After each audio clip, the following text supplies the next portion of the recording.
you have to give people a reason why they need to be there. And they are not cost effective. They're not accurate. They're not really anonymous, even though they say they are. You can usually gauge. When you think you're done, you're probably not. Keep going. It is your responsibility to go take care of yourself. Welcome to the Restorative Force podcast, where we believe that it should feel good to be human. Modern life is fast-paced and often unforgiving. It stresses our minds, bodies, and the planet more than it needs to. So through conversations and ideas, our aim is to uncover the roadmap for shifting unsustainable cultures at pace for both personal and planetary well-being. So take a deep breath and join me, Hannah Pang, as we explore the path towards restoration and regeneration for ourselves and the world around us. Welcome back to another episode of the Restorative Force podcast. My name's Hannah Pang, and I'm very excited to be here today with Christina Disler, who is a very good friend of mine and is also an expert in workplace wellness. She is an entrepreneur, has built multiple businesses in the space, and we're going to dive into all of her insights about shifting work culture norms so that they actually work for us as humans. So, Christina, welcome to the podcast. Thank you. Thank you for having me on here today. I founded a business called Werklab that still exists in Canada, although I live in London. And Workplace is a holistic wellness co-working operator that has been around since 2016. My background was HR and organizational coaching before I stepped into my entrepreneurial path. And since then, in 2021, I kicked off a new pursuit and have built an AI-powered culture diagnostics platform.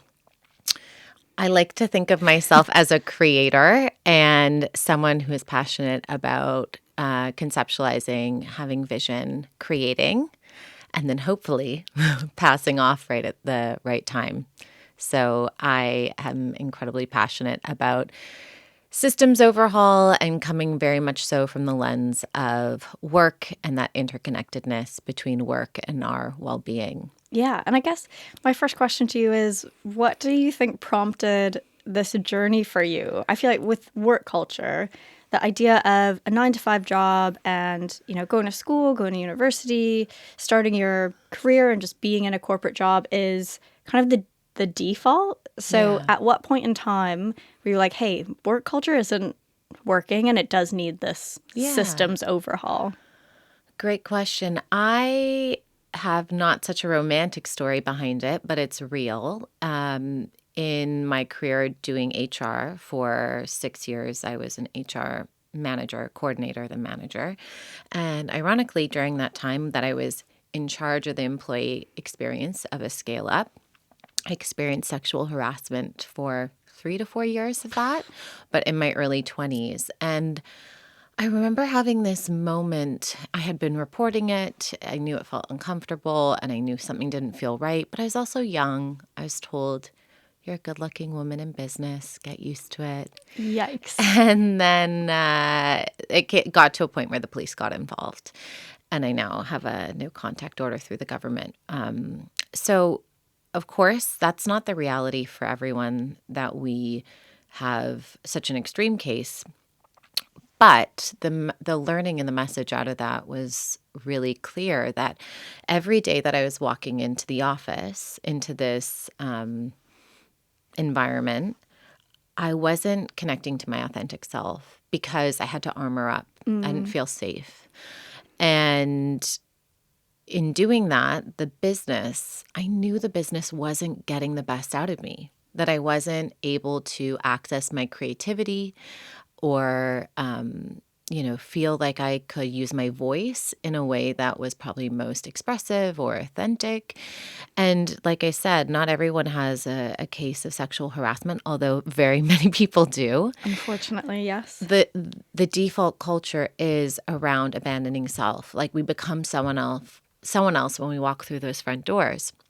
And so when I started Werklab, I actually didn't do extensive marketing and brand positioning work initially. The only thing I knew, the thing that I could hold on to and anchor onto was what would it look like and feel like to create an environment that when you walked in the doors to work, you could take your cloak off, that you could disarm. And what would that do for our output? I think in 2016, it was the beginning of 2016 when I launched Werklab, hustle culture was still really being glorified. I know it still exists. There are people that still hold that up. Still a thing. Still the thing. Like over-caffeination and over-caffeinating and no sleep. But at that time, especially with Silicon Valley being right below Vancouver, Canada, which is where the business is, we were really feeling it. And I was like, this is hitting not just our individual well-being. Of course it is, and it's toxic AF. But it's also impacting this overdrive is impacting our earth, our relationship to consumerism. Our disconnection from self is impacting politics, social polarity. Like it's hitting all these other points of our life and our individual well-being. Like what I got so frustrated with is, why are we pushing it on the individual to be doing the meditation and exercising and moving your body and getting the acupressure, foot massage, or whatever it might be, or these products. And it's just a recovery from where we spend 8 to 10 hours a day, 5 days a week. At least. At least. And we are depleted and disconnected from ourselves. And we're now supposed to do all these things after we've been doing all week, do all these things to come to baseline. And I was like, something feels a bit broken in this system. Yes. And so, yeah, it really started from a very simple foundation, my kind of career trajectory, my entrepreneurial trajectory. And so it just started from, hey, what if we took this whole thing and flipped it on its head? Yeah. Like actually create an environment where we felt supported and felt, that we created an environment of support and kindness. Yeah. And I think, as you've said, the work itself improves and gets better and is more enjoyable. But to something else that you also said is, it's the individual is always the one to blame in this situation and not the system. So whether that's cases of sexual harassment, whether that's cases of burnout, it's never the system that's to blame. It's the individuals within it. And I think what you're kind of talking about is, how do we actually flip the script to look at how do we actually build a better work culture and better work systems so that it's more like fluid and effective, but also so the people within them can actually deliver their best work, which is so enriching. And instead of it being something you have to recover from, it's something that is actually generative and that you get so much out of as well. And Brene Brown often speaks to that about vulnerability and the importance of vulnerability in the context of work, that it allows real human connection. So we talk about culture and like wanting to create that. Well, actually, the best way to do that is create an environment where people can connect to themselves and then find connection with others from that place. And also innovation, being able to try something new, like put their voice forward with an idea. It might fail, but if I create an environment that fosters vulnerability, and to me, my definition of vulnerability is really that opportunity to be real and expose myself and be connected to myself. I think we create our best work from that place. And being able to tune in and connect to our intuition, which is our superpower. Totally. Yeah. And with Werklab, I think something about it is it's actually looking at a lot about the physical space as well. I'm just curious, with so many kind of what's it called? Like the back to office initiatives, and people are return to office. Is that what it's called? Something like that. Yeah. Anyways, people like really missing the sense of being together and being in physical spaces together. What have you learned from building Werklab that people might be able to take from both, like, how do you set up spaces in a way that actually facilitate this? And then also how can we better set up like systems and structures within our workplace to help foster those like deeper and more honest connections with each other? I think the challenge, even with the return to the office mandate and conversation, is that we are also a generation now that requires understanding the why. We don't necessarily always have to be involved in the decision making. I'm speaking younger generations, millennials, but especially Gen Zs. You have to give people a reason why they need to be there, for them to buy in, especially knowing that you can do your work from home and can do your work on your laptop. I mean, not for everyone. Yeah. Totally need to note that's not for everyone. But if you're asking people to come in, especially in a city like London where commute time could be an hour each way, for them to put their headphones in at their desk and plug away at their laptop to do the same work they could have done back at home and have a higher quality of life, you're going to get disengagement pretty quickly. So actually being really strategic and intentional with why do we get people to gather in the first place? Why do we put people in a room for a meeting? It shouldn't be that we're just running through a memo or something that could be a memo, like a update. But rather, let's use our brain power together. Let's do something that is required for us to be together. Yeah. And whether that's ideating and brainstorming and using that creative process and the power of having people in the same room, or is it around connection? And that's fine. It's fine if it's not actually to produce some output rather than, hey, we actually want to get to know each other a little bit better. Yes. And that viscera of us being in the same physical space and in the same room, we can't get that same type of connection online. Great. That's fine. But just be able to be intentional and name that. What was the question you asked again about Just the space? Yeah. The actual Physical office space. environments and also So- other programming and things like that to help So I make guess those social connections it's helpful to happen. give some greater context of what we do at Werklab. Everything we do is intentional. A lot of the learnings I took from building culture internally, I then kind of transferred it into building community within the context of a co-working environment. And I knew that at this point when we started Werklab, WeWork hadn't even come to Vancouver yet. And for us to, what I took from my HR days was there's going to be another company that comes and pays employees more and throws more money at them. And I saw so many managers that were having employees leave and saying, well, they're getting paid however much more at this company. And I'm like, that's not why they're leaving. I always knew that. And so I always thought to myself, okay, well, if no one can replicate how we make someone feel when they walk in the door, and if we're really intentional about what that experience is, that X factor just can't be replicated. There might be another great experience out there, but it'll be different. And so that's what I really built into our experience at Werklab was, how do you feel? Like, what are all those touch points that create that sense of exhale when you walk in to this environment that feels regenerative, that by the end of the day, you're not feeling depleted, you actually feel replenished.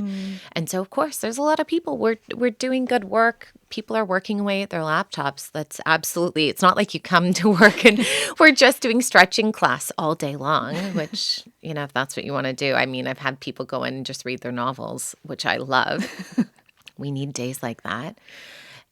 But it's about all of those little pieces of okay, we're really clear on what our values are. So how does that touch from our interview questions? So for our staff, when we hire, there are questions we ask in our interview process, or when it comes to interviewing or giving people a tour, asking things in a way that gets us to gauge, is this a curious human? Are they open? And being able to do it from that side, but then also, the scent, the sounds, knowing that we have different types of lighting in different environments. So in certain environments or certain parts of the space, we're trying to create more linear work, if that makes sense, like more plugging on your laptop, going in that logical analysis mode. But then there's other environments that are more around softening and creativity and softer lighting. And so also having different spaces and different kind of breakouts for different styles of writing, like or not writing, but types of work. And I know for myself, if I'm stuck or feeling a writer's block or just bumping up and feeling a bit frozen, the best thing I can do is move my body, but also just go into a different environment. And so having different textures, materials, heights of working. But then also we have programming. So we have sound baths, we have meditation class, we've got Pilates, yoga. We've got some movement class that we don't want to describe what it is because that would feel limiting. It's like a somatic movement class, and workshops and lunch and learns. And yeah. Which is so nice because that's stuff that often, say, people need to go do outside of work because that's how they recover. But if you're actually just doing a sound bath on your lunch break because it's just there in your office, then it's, creating that better system. And even just thinking about, even at home, like if I need to be like plugging away at my to-do list, I'm going to sit at my desk, like just laser focused on something. But if I'm doing something more creative, maybe I'll go like sit on my sofa in a different room and like make a cup of tea. Or I think it's such a good point of how can you be mindful of the environment that you're in for the type of work that you're trying to do. So whether you are lucky enough to have a space like Werklab where you can go work from, but there's other opportunities to do that even at home, or if you are in an office space, like just switching it up can be really helpful. I mean, I work from home a lot these days, and I find that the Pomodoro technique is my best friend. I was diagnosed ADD at the age of, 16, put on Ritalin. I no longer take Ritalin, but I have a lot of other supplements that support me. But the thing that's helped me so much is even the Pomodoro technique. So I do 25-minute stints, have a timer, then I do a 5-minute break.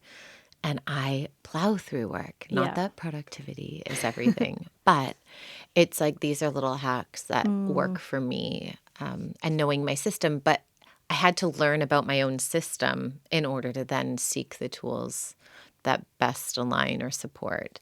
And I think that's the challenge, is when we're on the hamster wheel and we're just in that same routine and we're go, go, go, feeling disconnected from ourselves at work. We're commuting. We go to the pub. Maybe we fit in a workout on a treadmill somewhere here or there. And we don't create space and carve out time to tune in. Finding solutions.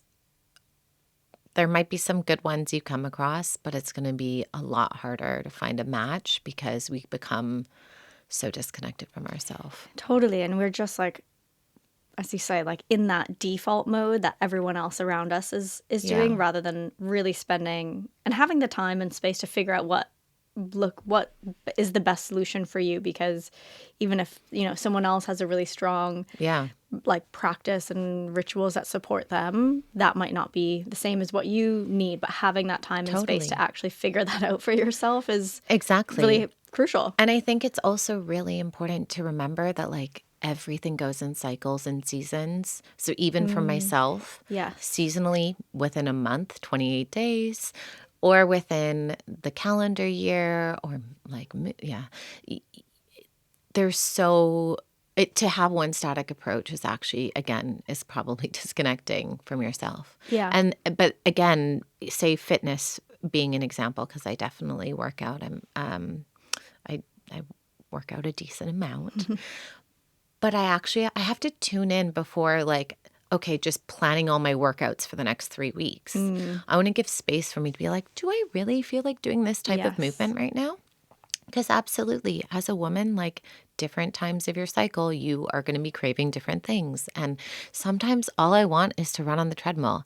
And there are many, many other days where I can't even wrap my head around putting runners on. So I do Pilates and doing softer movement. And but I have to create space to even check in. Yes. Otherwise, we can just get on this, okay, well, this is what I do, and become prescriptive. And it becomes like an external thing versus actually internally led. Yeah. And this piece that I say to my staff members, but especially I say it around exercise, is I need to cut out the word should. And I'm very mindful of when I say should, because it becomes externally focused. So this can be used in any part of your life. But I then try to pause and say, okay, wait, do I need to do this or do I want to do this? Yeah. And if it's need or a want, that's fine. That's good. But like should is going to be filled with guilt and just not a good framing. Totally. I listened to another podcast the other day that was specifically talking about the word should.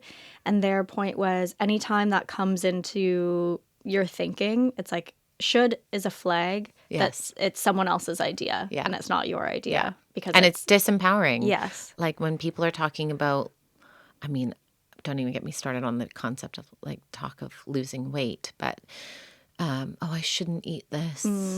Like, okay, well, you know, I need to be healthy. So, or I want to be healthy. I want to choose things that feel good for me. Okay. And maybe you want the chocolate cake. Yeah. And that's okay. Fucking go for it. Yeah.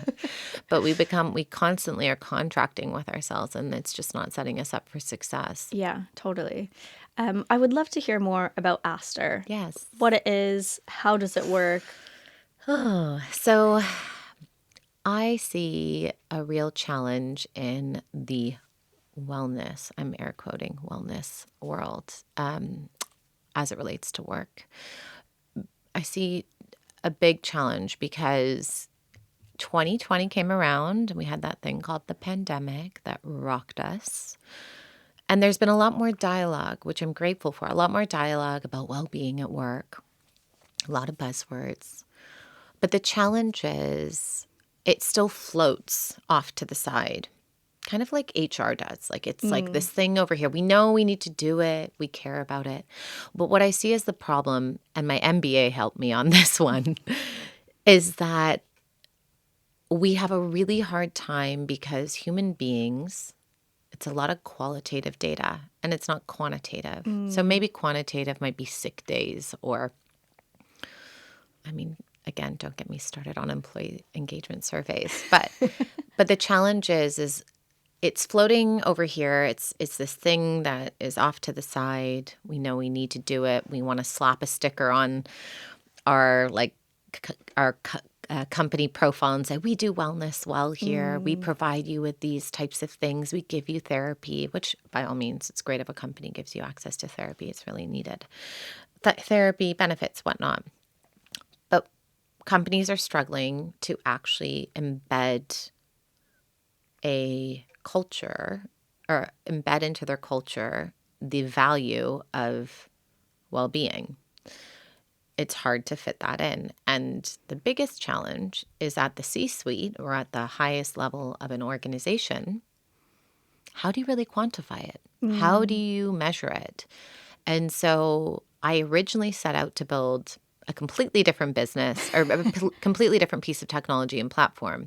And through that process and creating a prototype and doing interviews, I realized, wait, I want to do this thing that's very solution focused and building content. And I love the world of wellness.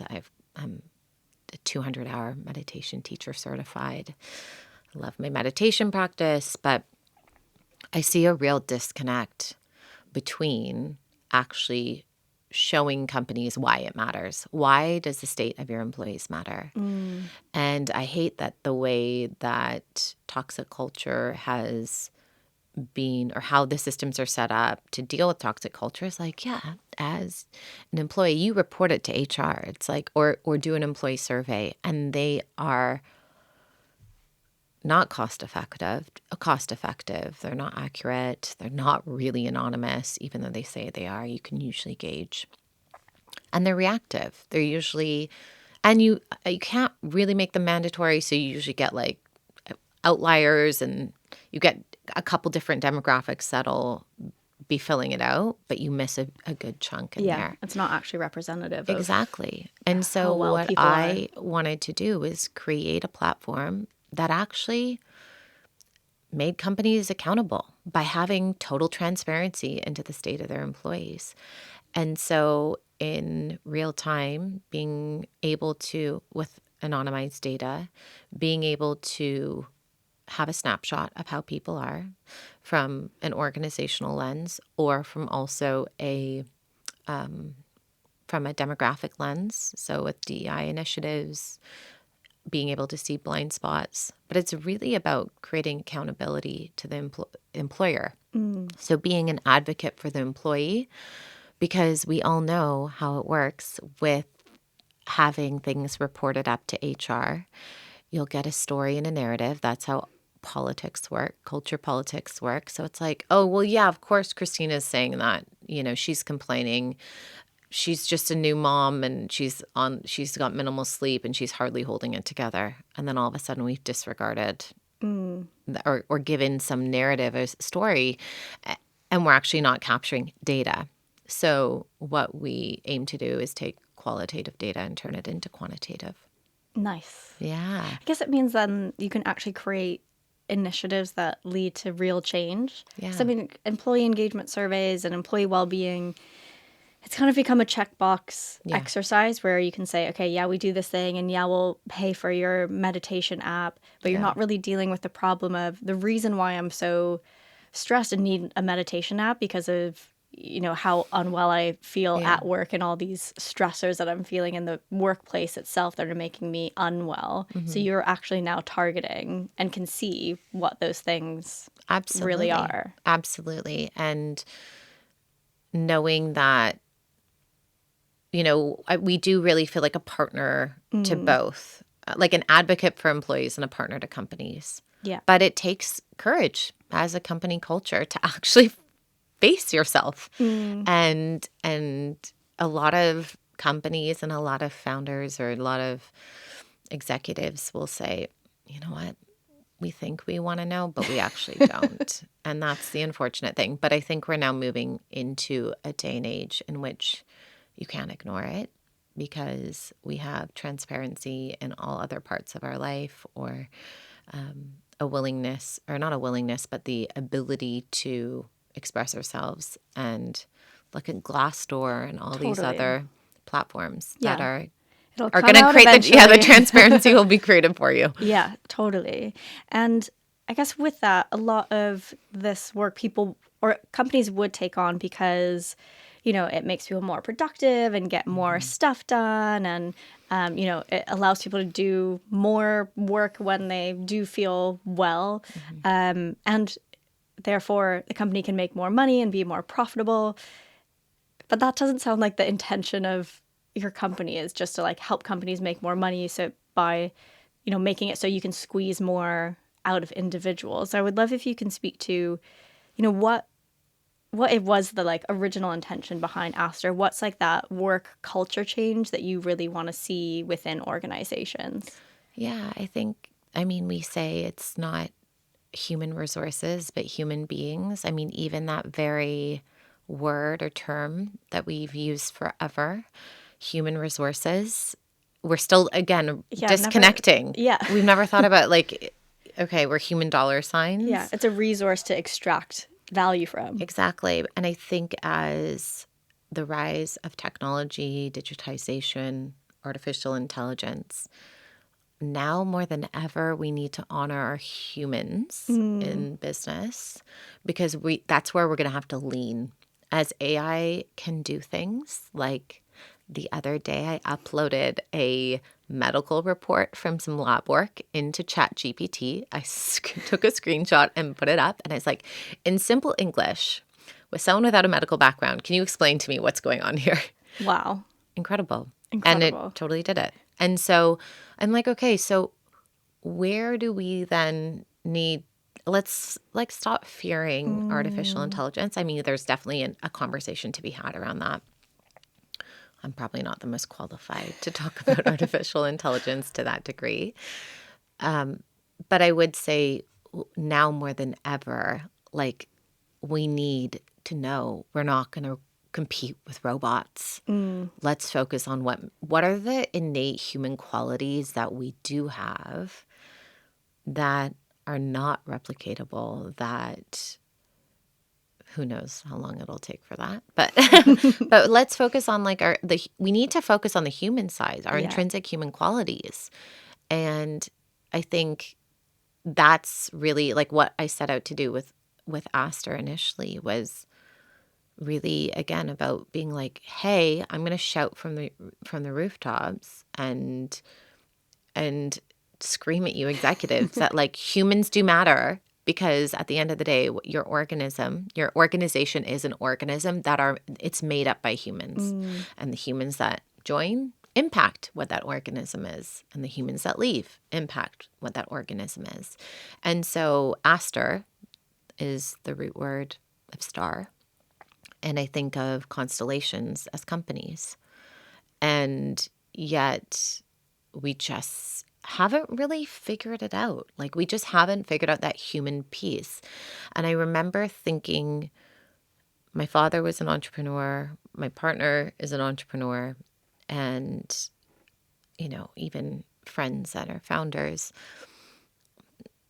A lot of the time that when I would hear them speak about HR, it would be the most baffling conversation that's like, we just keep losing people on the marketing team and I can't figure it out. I'm like, okay. So the one conversation that they really enjoy having, founders or executives, CEOs, about HR is there's a real cost to losing people. So what if we can highlight and show that we can catch things before it becomes a retention problem, and actually be able to show, oh, when you made that announcement, what happened to this one demographic group? Oh, we started to see something go down. Okay, now lean into that. Go do a pulse survey. Go get a feedback group together. Try to learn what did we do to contribute to having impact on that specific group. Or it might be like a toxic team or a region or department. Something is going on there. But instead of waiting for it to become a retention issue, because also people don't realize how costly it is to lose people. It's huge cost. Like a technical employee, I think they say it's 120 to 150% of a salary. Wow. With training and downtime and the pull on and resources on other people, plus a referral or a recruitment fee. And for an executive, it's like 200 to 220%. Wow. And oftentimes people are, even executives will be like, oh yeah, it's like maybe a 30% of a salary to lose an employee. I'm like, no, because you also have like the disengaged employee, their productivity going down, all of that. So totally. And the rest of the team around them. Absolutely. Yeah. So actually being able to have a clear understanding of how people are doing is really important. Yeah. Yeah. For the well-being of the individuals, but also for the organization. Totally. Yeah. And stop making it on the individual. Again, kind of that conversation of well-being being on the individual. It's like, okay, why? Like you've been hurt or whatever. Now you've got to get the courage to go up and speak to HR, who knows what's going to happen out of that. Like you've been in a situation that maybe is making you feel defeated or something's toxic, and to put the onus on the individual to be like, well, it's on the individuals to resolve these things. Yeah. It's just not appropriate. Yeah. I think so much of what we're trying to do at Rain and so many of the conversations that we've had on the podcast are like really connected to what you're talking about, but just from a different angle of like our human bodies, we're like designed in a certain way, and we're designed to work in a certain way on this like magical planet that we're on. But currently the way that we're living and working and being is like misaligned with how we're actually 100%. designed, and how that leads to stress, which leads to inflammation, which leads to disease, and just a general lack of fulfillment. And even what you were saying before of, it's not about competing with robots, because that would then put us in the same camp. But then how can we actually like... And we're never going to win that camp. Yeah, because we can't play that game. Yeah. Like we're not built to play that game. So how can we just live and work and be in a way in which we're designed? And I think it's really important to kind of go back to where we started to derail from our humanness. And I'd say in the industrial era, with the invention and introduction of machinery and factories, when all of a sudden you had machines that could create gadgets or widgets and have no downtime, Yes. and make a company more profitable, all of a sudden we started to see rest and downtime as a negative. Whereas before that, we never thought about it because it was just part of life, this cycle. And when we have no downtime, we get into overdrive. Yes. We don't sleep. We don't have caffeine. We become much more in the ego. And a great book, which you and I know both love, Shakti Leadership, highly recommend to read, speaks about the importance of our feminine and masculine energy in the context of leadership. And I think we have just become so disconnected from ourselves and as a society only celebrating this masculine energy, which, to be reminded, we all have feminine and masculine energy. It is not gender specific. And yet, as a society, capitalism has been it's very individualistic. It's very hierarchical. And look at that when it comes to the context of work. So the system itself, but then our companies. And we celebrate logic and planning and analysis and our mind. We celebrate academia. And yet it's also really important and being directive. And it's also really important to be receptive and collaborative and actively listen and be compassionate, have empathy and honor creativity, and know that usually great creative work doesn't just happen looking at a spreadsheet. My best creative ideas for my businesses have been either in meditation, going on a walk, being in nature. A desk isn't involved in any of those three. Yeah. And yet those different environments have probably catapulted me in my career, professionally, financially. And yet, where do we make room for that and honor that? Yeah.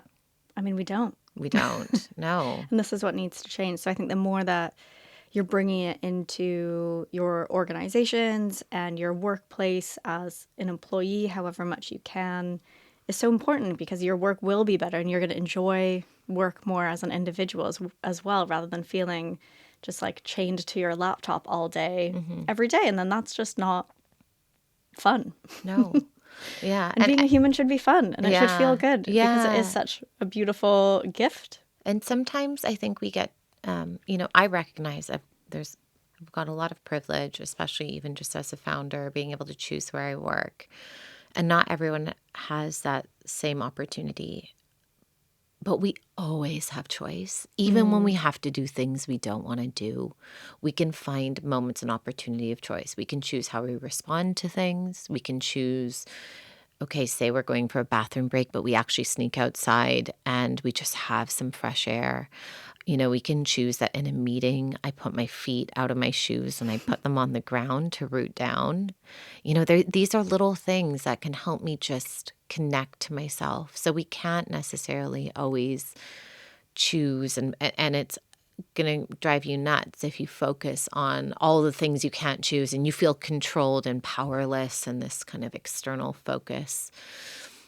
But actually, let's bring the power internally and be like, okay, so what do we have choice over? And what are the moments of pause or moments where I can find connection to self? Yeah, nice. And it just takes 5 breaths. A longer exhale breath will help you regulate your nervous system. And we have our breath, and that costs nothing. Yeah, we've had a couple of breathwork experts and facilitators on who had some great tips. Yeah. Of how to just leverage that in the small moments that you do have. And I guess to wrap up, I have a question for you. I would love for you to share any kind of guidance, advice, tips, actions of what you can do as an employee, and as you say, who, if you don't always feel like you have control or influence over your work setting or environments or processes and structures, still, like, what can you do to help help you enjoy work more and set yourself up to be well at work. And then also for leaders and bosses, so those who do have a little bit more influence, what can they be doing to help set both themselves up and their teams as well to be well? Yeah, I'll start with the latter. I mean, there's small tips, but really taking a time out to be just intentional about even meetings. I think meetings are, again, a very default way of operating. Okay, let's just throw a meeting in. Yeah. And actually, I see this so often that someone's schedule and their burnout is happening because they just have so many meetings. When are they supposed to get their work done? Totally. And that haunts them at night, or it makes them work late into the evening. And even just our default of, oh, let's put a meeting in. Okay, so why do we all then just schedule a meeting for an hour or 30 minutes? Because that's the Outlook or Google Mail default. Let's do, instead of 30 minutes, let's do 25 or 15. But giving a buffer in between to also, and being really respectful of it too. If you're going to make a 25-minute meeting instead of 30, actually end at 25. Yeah. So everyone can go do whatever they need to do in between. I think as well, just to build on that, of Yeah. when you do that and you're acting intentionally, you're actually being really considerate of what is the purpose of this meeting? What are Yeah. we trying to achieve? What is our objective? And even just as easy as thinking about that, then you're so much more clear. You get so many answers from that as well. And then you're so much more efficient. Whereas you're right, we totally like, oh, I think we have to do something around this. Let's have a meeting. Yeah. But you don't know why or what you're trying to do or get done on it. Yeah. And it just, you end up faffing about for an hour. Absolutely. Something I love to do with my team is do a word and number. So before every meeting, even if I'm doing a one-to-one, I do a word and number. So just where you're at. And so if you don't have a culture of vulnerability from the larger organization, you can absolutely start to do this within your own internal team of just having a better insight into where's this person at when they're coming into this meeting, or coming in, say, a daily stand up. So first thing in the morning, they didn't sleep at all last night. It's great to know. Yeah. I'm just having, they're being real and vulnerable, and I can meet them where they're at versus, again, we have cycles, we have different days. We're not in the same state every day. And to be able to highlight that without making a big story or narrative, that's something I would say also, just for everyone in the context of work, is be really mindful. I like to take mindfulness and apply it to business all the time. But compassion and curiosity are two things I use in meditation practice and are so important in the context of work or just dealing with people. Is am I making a story about this? I've just is that for sure? Is that something that I know for sure? And be compassionate. Be like, what might I not know about what Hannah's going through right now? Okay, Hannah made a funny comment. What might that be about? Maybe I should ask. Maybe Rather than making an assumption. Yeah, and lead with curiosity, because our brain likes to fill in the gaps. That's our friend and sometimes arch nemesis, our amygdala. It's our primal part of our brain that is scanning for threat all the time. And part of that response is filling in the gaps. So I don't have that piece of information, but my brain will feel safe if I can make a story or narrative about it. But actually, it really doesn't equate to safety. It usually perpetuates into more and more story making. But really getting, if something feels off, name it. Just be like, hey, I noticed your tone of voice was a bit off in our meeting this morning. Is everything going well for you? What's going on? I noticed this thing, and not a big issue. Just wanted to check in. And all of a sudden, that other person, as humans, we want to be seen, valued, and heard. And so when we can say, hey, I heard you. I noticed this thing. I heard you. All of a sudden, that other person is going to have, okay, I feel seen or I feel heard. And even though I didn't say anything explicitly, that'll help them regulate their nervous system and probably create some form of connection for them to be open with you. Yeah, I was going to say, they would just like not feel alone Yeah. in having to solve that themselves. Yeah. And you have to lead with compassion though. You can't be like, Hannah, I heard you being rude this, or I heard your voice speak loud. What's going on? Yeah. It's like, no. It's we as humans can pick up on bullshit. Totally. And so actually being able to say, yeah, like I noticed this thing and I'm here for you, just wondering what's going on. Sounds a lot different and they'll be able to pick up on that. So I'd like to say compassion and curiosity. Yeah. As an employee, if you can, and I know I said this earlier, find little pockets of connection time to self. So whether that's breath, whether that is taking a time out and literally walking around the block. Journaling is one of two things. I forgot what the other one is. Journaling is one thing that can help you, one of two things that can help you lower your cortisol. And I know people are like, I don't journal. But I even find if I am having a conversation and I left it and I, again, get into the story making, I'm creating a narrative, Hannah's out to get me, she keeps throwing me under the bus in meetings, write it down in your notes section. You're on the tube. Write it down in your notes section. Like just stream of consciousness. Just like put it out there. Like keep going. Yeah. When you think you're done, you're probably not. Keep going. There's something else in there. And you have a big exhale and all of a sudden, all of that story making and all of that intense energy is out of your system on this device or on this piece of paper outside of you. And it'll help the exhale and actually help you then connect back to yourself. Just also to remind you, when we are in our amygdala, this primal part of our brain, which we all, I'm sure, are very familiar with, it's when we're scanning for threat and in fear, we cannot use and access our prefrontal cortex, which is our executive functioning, which is all the things we need for business and work. Mm-hmm. Good decision making, emotional regulation, being able to have a clear conversation, communication. So there's no point trying to keep plugging away at your laptop when you're offline. Yeah. When you're energetically offline. It is your responsibility to go take care of yourself. And we can do that with breath. We can move our bodies. If you can get out in nature, absolutely, just even for 5 minutes. If there's a park across from where you are working at home, go walk over there.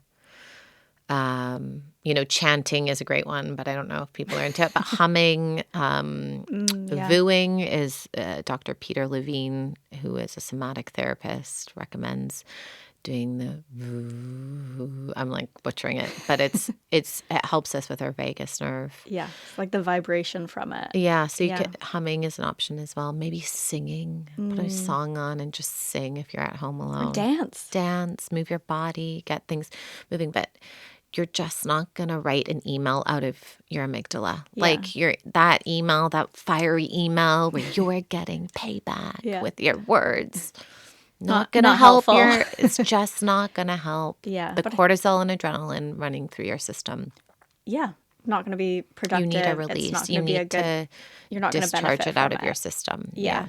And I think that's such a good point of like, as much as you may not feel like you have control or influence, you do have, as you say, your choice, and it's your responsibility for how you act and handle yourself. So creating those rituals. And your choice might be to quit the business. Your choice might also be, I'm done here. It's not for me anymore. Right? Or your choice might be like, okay, I'm going to do it for another 3 months. If it doesn't turn around, I'm going to put a container of time or parameter of time around it before I then, get to that step. But we always have choice. Yeah.